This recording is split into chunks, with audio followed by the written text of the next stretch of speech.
첫 번째, 한강 노벨 문학상 수상자죠. 2000년에 김대중이 노벨 평화상을 수상하고 24년 만에 쾌거입니다. 노벨상 홈페이지에 이렇게 해가지고 한강 이렇게 써놨는데 어마어마한 쾌거죠. 요 쾌거를 말씀드리기에 앞서가지고 노벨상이 뭔가에 대해서 간략하게 좀 말씀을 드리겠습니다. 요 알프레드 노벨이라는 사람에 의해서 만들어진 상이에요. 요 분이 다이너마이트를 개발을 해가지고 요 다이너마이트의 상업적 이용을 시키는 사업가였습니다. 사업가로서 돈을 어마어마하게 많이 벌었었는데 살아있을 때 죽음의 상인으로 불리기도 했었거든요. 그렇게 불리다 보니까 죽고 나서 악역으로 기억될까봐 이런 상을 만들었다라고 하는 속설도 있어요. 이거는 그냥 풍문인 거고 실제로는 이제 그 후에 기여한 사람들한테 어떤 뭔가 좋은 거를 해주고 싶어가지고 만들었다라고 얘기를 하고 있습니다. 그래서 이 오른쪽에 로마 숫자는 무슨 의미냐면 노벨이 태어난 해와 사망한 해예요. 1833년에 태어나가지고 1896년에 사망했다라는 뜻인 거고 여기 이제 노벨상의 메달입니다. 그리고 이 노벨의 유언이 어땠냐면요. 유산을 기부합니다. 기부해가지고 그걸로 이제 노벨위원회를 만들었어요. 그 노벨위원회에서 자금을 굴립니다. 노벨위원회도 자금을 굴릴 수 있는 집단을 가지고 있어가지고 자금을 굴려가지고 거기서 발생하는 수익금을 5등분해가지고 물리학에서 발명하는 사람한테 주고 화학에서 그리고 생리의학에서 문학에서 그리고 이제 평화에서 이렇게 업적을 세운 사람한테 줬으면 좋겠습니다 라고 유언을 남겼고 그때부터 1901년부터 물리학상, 화학상, 문학상, 생리의학상, 평화상을 기존에 만들어 놨었고요. 거기에 추가적으로 이 노벨 경제학상은 엄밀하게는 노벨상이 아닙니다. 스웨덴 중앙은행 창립 300주년 기념으로 만든 노벨 기념상이에요. 어쨌든 간에 지금 노벨상 자체도 스웨덴에서 주관을 해서 시상을 하고 있거든요. 그런 측면에서 그냥 노벨상으로 불리면서 함께 포함되어 있습니다. 그래서 요거는 스웨덴 중앙은행 설립 300주년 기념으로 만들어진 노벨 기념상이다. 1969년에 만들어졌다라고 말씀드릴 수가 있겠습니다. 그리고 그때 당시에는 이 스웨덴이랑 노르웨이가 병합되어 있었어요. 노벨이 존재할 당시에는. 그래서 이제 그때 당시에 만들어진 상이라 가지고 노르웨이가 분리 독립하면서 평화상 수상은 지금 노르웨이에서 따로 하고 있습니다. 그래서 뭐 요 정도만 알고 있으면 노벨상이 이런 거구나 라고 아실 것 같고 전 세계에서 가장 권위가 있는 상으로 불리는 거죠. 그래서 대학교 같은 데서도 그냥 최고의 아웃풋 그 자체입니다. 노벨상 수상자가 나왔다는 것만으로도 대학교의 네임밸류가 팍 튀게 되는 이슈가 될 정도로 어마어마한 상이다. 그거를 우리나라의 문학 작가인 한강이 수상을 하게 됐다고 말씀을 드릴 수가 있겠습니다. 그래서 이 용어로 써진 것들을 한글로 번역을 하면 노벨 문학상 2024는 역사적 트라우마에 맞서고 인간 삶의 연약함을 드러내는 강렬한 시적 산문으로 한국 작가 한강에게 수여됩니다. 한강은 자신의 작품에서 역사적 트라우마와 보이지 않는 규칙에 직면하고 각 작품에서 인간 삶의 연약함을 드러냅니다. 그녀는 육체와 영혼, 살아있는 자와 죽은 자 사이의 연결에 대한 독특한 인식을 가지고 있으며 시적이고 실험적인 문체로 현대 산문의 혁신가가 되었습니다. 라는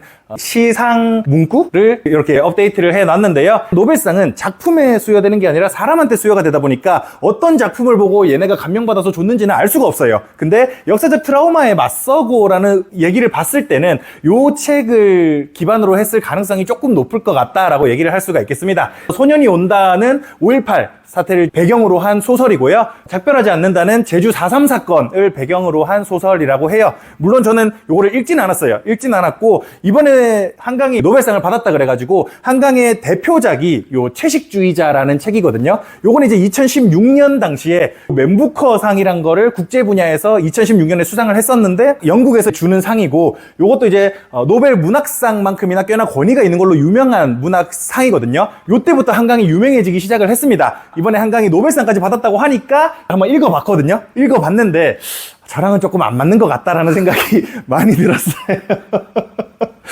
그래서 약간 한번 관심 있으시면 읽어보세요. 내용을 제가 스포할 수는 없고요. 흡입력은 있습니다. 그러니까 한번 읽으면 계속 읽게 되기는 해요. 계속 읽게 되기는 하는데 내용 자체가 저는 조금 기분이 나쁜 내용이었다라고 좀 얘기할 수 있을 것 같은데 어쨌든 간에 2016년에도 맨부커상을 수상함으로써 유명해졌다가 이번에 노벨상으로 이제 세계 최고의 아웃풋 반열에 들게 됐다라고 말씀드릴 수가 있겠습니다.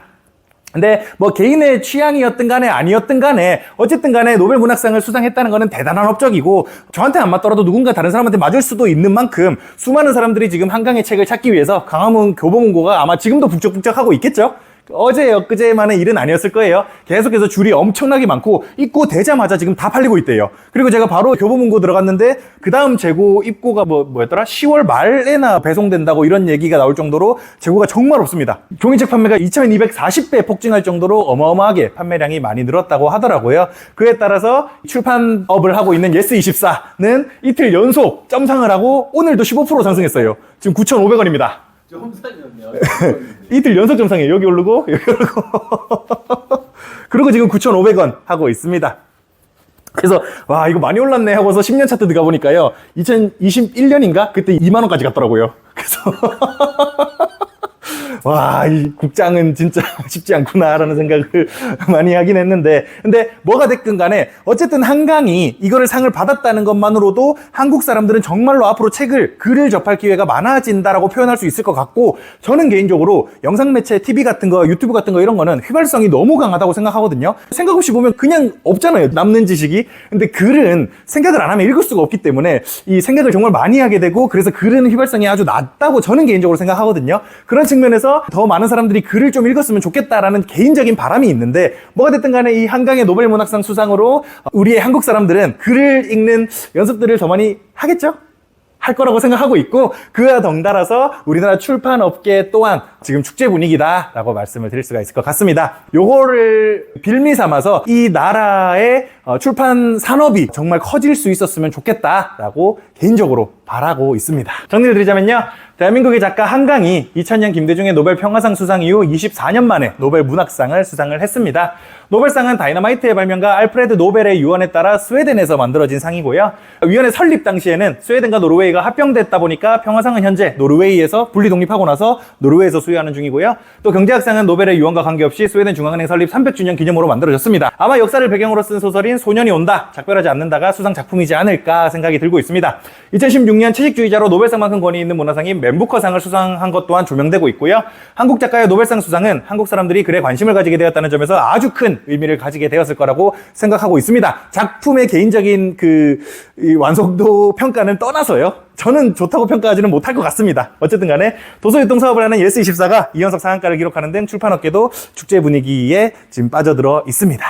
한때 우리나라가 문학상 이런 거 받기가 되게 어렵다고 했어요. 번역 문제 때문에. 그건 옛날부터 나오는 얘기가, 아무래도 주 언어가 영어다 보니까 영어권의 문학이 아니면 좀 쉽지 않다라는 얘기도 많이 나오고, 사실 노벨 문학상도 논란이 있는 게 뭐냐면 한 10년 주기로 10년 중에 한 번은 그냥 동양인한테 준다, 요런 뉘앙스가 있어요. 동양인 아니면 여성한테 그냥 준다, 요런 얘기가 나오고 있어요. 그냥 주는 거라고. 정말로 문학적으로 가치가 있어서 주는 게 아니라 괜히 이제 논란에 빠지기 싫으니까, 서양인 남자한테만 준다는 논란에 빠지기 싫으니까 동양인 아니면 여자한테 한 번씩 준다, 이런 얘기가 있기는 한데, 근데 뭐 그걸 떠나서 어쨌든 권위 있는 상인 건 맞으니까 그런 얘기가 있기는 합니다. 어쨌든 뭐 이 사람들의 평가 기준을 떠나서 어쨌든 노벨상을 받았다는 것 자체는 의미가 있는 거니까, 그런 측면에서 이 작품을 한 번쯤 접해보는 거는 나쁘지 않을 것 같아요. 또 궁금하신 거 있으실까요?